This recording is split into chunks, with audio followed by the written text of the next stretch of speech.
ఈ ఆయిల్ని ఎప్పుడైనా చూసారా? ఆదివాసీ హెర్బల్ ప్రకృతి హెయిర్ ఆయిల్. దీని కాస్ట్ అక్షరాల 1500 రూపాయలండి. ఇది మాత్రం 500 ml వచ్చింది. ఇది నేను వితికా షెరు వీడియో చూసి తన ప్రమోషన్ నచ్చి తన ఛానల్లో కనిపించే నెంబర్స్తోనే ఆర్డర్ అయితే పెట్టేశాను.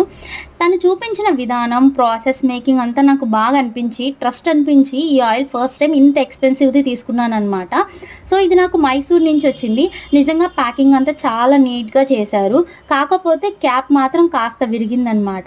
ఇంకా దీని స్మెల్ అయితే చాలా ఘాటుగా అనిపించింది. ఇదేదో వనమూలికల మందులాగా అనిపించిందనమాట చూడగానే. నా చిన్నప్పుడు ఇలాంటి ఆయిల్స్ వాడేవాళ్ళం. మళ్ళీ ఇప్పుడొచ్చింది. ఇంతకీ ఈ ఆయిల్ జెన్యూనా కాదా అన్నది 3 మంత్స్ తర్వాతే తెలుస్తుందనమాట. ఇది 3 మంత్స్ కోర్సు. 3 మంత్స్ కంటిన్యూగా వారానికి 3 సార్లు రూట్స్‌కి ఆయిల్ పెట్టి బాగా మసాజ్ చేసి హెడ్ బాత్ చేయాలి. అలా చేస్తే బెస్ట్ రిజల్ట్స్ వస్తుందంట. చూద్దాము ఫైనల్ రిజల్ట్ ఎలా ఉందో. వీడియో నచ్చితే సబ్స్క్రైబ్ చేసుకోండి. Bye bye.